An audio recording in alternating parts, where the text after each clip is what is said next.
Hello students, welcome back to study at home. तो ये video मैं EHI 01 के स्टूडेंट्स के लिए बना रही हूँ। इसमें आप लोगों के सारे इम्पोर्टेंट प्रश्न मिल जाएंगे आपको, और एक प्रश्न का अगर कोई छोटा प्रश्न होगा उसका आंसर मैं इसमें आप लोगों के साथ शेयर कर दूंगी, और नेक्स्ट एक दो वीडियो मैं आप लोगों के साथ आंसर के शेयर करूँगी। तो आप ये देखिए, पहले की जो इम्पोर्टेंट प्रश्न है ये कई बार रिपीट हुए हैं। पिछले 2 या 3 पेपर जो हुए हैं उनमें से आए हुए हैं, और ये हर बार रिपीट होते हैं। कई प्रश्न तो ऐसे हैं कि 2-3 साल से लगातार रिपीट हो रहे हैं। तो इनमें सारे प्रश्न हैं, तो जो मैं करवा पाऊंगी वो ठीक है, नहीं तो अपने स्टडी मटेरियल से एक बार देख लीजिएगा। पहला 19वीं सदी के भारत में राष्ट्रवाद का उदय, यानी कि राष्ट्रवाद से संबंधित एक प्रश्न पूछा जाएगा। 19वीं सदी में भारत में राष्ट्रवाद का उदय किस तरह से हुआ था, उससे संबंधित। सविनय अवज्ञा आंदोलन का विश्लेषण कीजिए। सविनय अवज्ञा आंदोलन क्या है, ये छोटे प्रश्न में भी पूछ सकते हैं, जो 100 वर्ड्स का होता है ना, उसमें पूछ सकते हैं। भारत की आज़ादी के संघर्ष में क्रांतिकारी राष्ट्रवादियों का क्या योगदान था, ये एक इम्पोर्टेंट प्रश्न है जो 2-3 बार रिपीट हुआ है पिछले सालों में। भारत की आज़ादी के आंदोलन में आज़ाद हिंद फौज, यानी कि जो INA है, उसका योगदान भी काफ़ी बार रिपीट हुआ है ये वाला प्रश्न भी। 1857 का विद्रोह क्यों विफल रहा था, 1857 की क्रांति का ये प्रश्न आता है कई बार। इसमें विद्रोह क्यों विफल रहा था, या कई बार ये पूछ लेते कि इसके क्या कारण थे, या कई बार ये पूछ लेते थे इसकी पृष्ठभूमि क्या है, यानी कि 1857 की क्रांति के बारे में बताइए। तो इस तरह से पूछ सकते हैं, तो उसमें आप इसके कारण और विफलता वगैरह लिख सकते हैं, तो आंसर एक हो जाएगा। लेकिन विद्रोह क्यों विफल रहा, यानी कि असफलता के कारण, और इसके विद्रोह होने के क्या कारण थे, ये 2 प्रश्न हो जाएंगे। भारत छोड़ो आंदोलन क्या है, सविनय अवज्ञा आंदोलन हो गया, और स्वदेशी आंदोलन हो गया। गैर ब्राह्मण आंदोलन के बारे में बताइए, खिलाफत आंदोलन। भारत में पूंजीपति वर्ग का उद्भव है, कांग्रेस व जो पूंजीपति है ना उनके बीच क्या संबंध है, यानी कि कांग्रेस व पूंजीपति वर्ग के बीच संबंध बताना है। बंगाल विभाजन जो 1905 में हुआ था, और स्वदेशी आंदोलन पर टिप्पणी लिखनी है, और राष्ट्रवाद को कैसे प्रभावित किया बंग भंग ने और स्वदेशी आंदोलन ने, वो बताना है। नेहरू के काल में विदेश नीति, भारत की विदेश नीति की जो प्रमुख विशेषताएं थी वो बतानी है। भारतीय अर्थव्यवस्था पर अनौद्योगिकीकरण का प्रभाव, ये एक इम्पोर्टेंट प्रश्न है। अनौद्योगिकीकरण है ना, इसका प्रभाव पूछ लेंगे तो आपका 12 नंबर का प्रश्न हो जाएगा। और सिर्फ एक आ गया और लिखा रहेगा अनौद्योगिकीकरण, यानी कि उसमें आपको जो रहता है ना 100 वर्ड में आपको लिखना पड़ेगा उसका आंसर। औपनिवेशिक भारत में विभिन्न प्रकार की भूमि व्यवस्थाओं का वर्णन कीजिए, यानी कि ये बहुत ज़्यादा बार रिपीट नहीं हुआ है, लेकिन 1-2 बार रिपीट हुआ है पिछले 5 साल के जो पेपर थे ना उनमें, तो ये भी एक इम्पोर्टेंट है। बाकी इसको आप थोड़ा बहुत छोड़ भी सकते हो। नेक्स्ट एक इम्पोर्टेंट प्रश्न है, 1947 के बाद औद्योगिकीकरण को बढ़ावा देने के लिए भारत सरकार ने क्या प्रयास किए थे, उसके बारे में। नेक्स्ट है 1919 का सुधार अधिनियम क्या था। 1930 के दशक में किसान आंदोलन में होने वाली महत्वपूर्ण घटनाएं बताइए। 1940 के दशक में सांप्रदायिक शक्तियों ने भारतीय राजनीति को किस तरह से प्रभावित किया था। भारत विभाजन के लिए जिम्मेदार कारक कौन कौन से थे, ये भी एक प्रश्न है। दक्षिण अफ्रीका से आगमन के बाद महात्मा गांधी जी की जो प्रारंभिक राजनीति थी, यानी कि जब महात्मा गांधी जी दक्षिण अफ्रीका से भारत आए थे तो उसके बाद उन्होंने राजनीति में क्या क्या काम किए थे, मतलब शुरुआत में, तो उनके बारे में बताना, बहुत ज़्यादा बड़ा नहीं लिखना है इसमें। नेक्स्ट ये छोटे प्रश्न पूछे जाते हैं। रोलेट एक्ट क्या है, धन की निकासी, गुट निरपेक्षता, मुस्लिम लीग, धर्मनिरपेक्षता, तेलंगाना आंदोलन, और जो एक पूना एक्ट है, इनके बारे में पूछते हैं। नेक्स्ट इसमें मैं आप लोगों को एक प्रश्न करवा देती हूँ, पूंजीपति वर्ग है वो और कांग्रेस के बीच में क्या संबंध है। पूंजीपति वर्ग व कांग्रेस के बीच जो संबंध है उसको स्पष्ट कीजिए।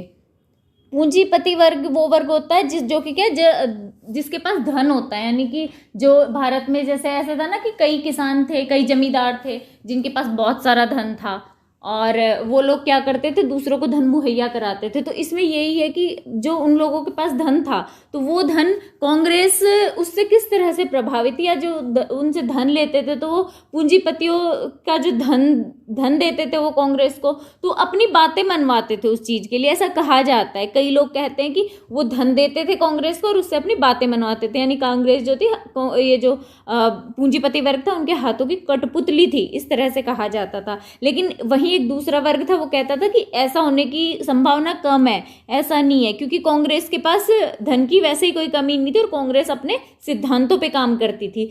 तो ये जो विरोध है और जो ये इसके पक्ष में है, दोनों के विचार जो है वो मिलकर पूंजीपति वर्ग व कांग्रेस के बीच जो संबंध है उसको स्पष्ट करते हैं। तो आप लोगों को दो चीज ध्यान रखनी कि दो दृष्टिकोण है, एक में मानते हैं कि प्रभावित करता है, मतलब पूंजीवाद कांग्रेस के कार्य का प्रणाली होती है ना उसको प्रभावित करता है, दूसरा वर्ग मानता है कि नहीं करता, कांग्रेस अपने सिद्धांतों पे काम करती थी। तो पूंजीपति वर्ग व कांग्रेस को एक दूसरे की नीतियां पसंद थी जो कि उनमें संबंध बढ़ाने में सहायक थी, यानी कि ऐसा नहीं है कि वो एक दूसरे से प्रभावित है, नहीं, एक दूसरे से क्या जरूरतें पूरी हो रही थी दोनों की, और दोनों के आपस में अच्छे संबंध थे, उनको एक दूसरे की नीतियां पसंद थी।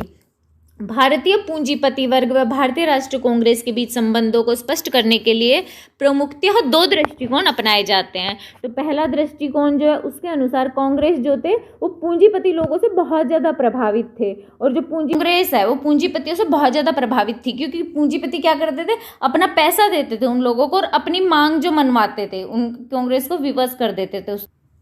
यानी कि वो मानते थे कि जो कांग्रेस है, जैसे कि रुपए व स्टर्लिंग के अनुपात में कमी, भारतीय उद्योगों को शुल्क संरक्षण, तटवर्ती परिवहन का राष्ट्रीय जो भारतीय जहाजरानी है उसके लिए आरक्षण करना, यानी कि ये चीजें थी कि ये जो पूंजीपति थे अपने हित के लिए ये चीजें करवाते थे, किनसे, कांग्रेस से। तो इसका मतलब हो गया कि कांग्रेस की नीतियों को प्रभावित करते थे और बदले में अपना धन देते थे, यानी कि अपना कोष का इस्तेमाल करते थे। इसके अलावा भी पूंजीपतियों ने कांग्रेस के राजनीतिक निर्णयों को प्रभावित किया था, जैसे कि 1931 में कहते हैं कि सविनय अवज्ञा आंदोलन की वापसी इसीलिए ली थी क्योंकि जो पूंजीपति वर्ग है वो उनको सहायता दे रहा था। इन चुनाव और जो चुनाव थे, खास करके 1937 के चुनाव के बाद कांग्रेस जो प्रत्याशी थे उनका जो चयन था उनमें भी देखा गया है कि पूंजीपतियों का जो धन है उसका इस्तेमाल किया गया था, और पूंजीपतियों ने जो कहा था ना वो कहना माना था कांग्रेस ने। 1930 के दशक के अंत में श्रमिक वर्ग के आंदोलन का दमन किया गया, दक्षिण पंथ को आर्थिक सहायता प्रदान करना, यानी कि सारी ऐसे आंदोलन थे, ऐसी चीजें थी जिसमें कि पूंजीपति वर्ग को फायदा हो रहा था, और ये चीजें कांग्रेस ने की क्योंकि उसको जो पूंजीपतियों का कोष था वो इस्तेमाल करना था। तो इस वजह से वो लोग कहते हैं कि ये इसको प्रभावित करती थी। ये सब गांधी जी पर भी विश्वास करते थे जो पूंजीपति वर्ग के लोग थे, और गांधी जी थे वो भी पूंजीपतियों का पक्ष लेते थे, यानी कि इस तरह से हम कह सकते हैं कि कांग्रेस अपनी प्रकृति से एक पूंजीवादी संगठन था। दूसरा दृष्टिकोण क्या था, दूसरा दृष्टिकोण कहता था कि कांग्रेस पर इन पूंजीपतियों का कोई भी प्रभाव ही नहीं था, बल्कि तो कांग्रेस जो थी वो इन पूंजीपतियों को अपनी शर्त के अनुसार काम करने के लिए विवश कर देती थी। इस दृष्टिकोण के अनुसार साम्राज्यवाद के विरुद्ध और मौद्रिक स्वायत्तता व संरक्षण आदि से केवल पूंजीपतियों का ही लाभ नहीं था, यानी कि ये जो चीज कर रहे थे ना इससे सिर्फ पूंजीपति का लाभ थोड़ी था, बल्कि सब लोगों को लाभ हो रहा था, सब लोगों की स्वतंत्र आर्थिक विकास था।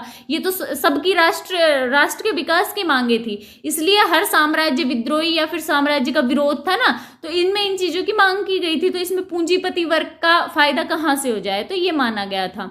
साथ ही भारत में सबसे पहले आर्थिक राष्ट्रवाद का जो सिद्धांत था वही बना था, यानी कि सबसे पहले बना था, और जब ये बना था आर्थिक राष्ट्रवाद का सिद्धांत तो उस टाइम तो पूंजीपति वर्ग का अस्तित्व भी नहीं था।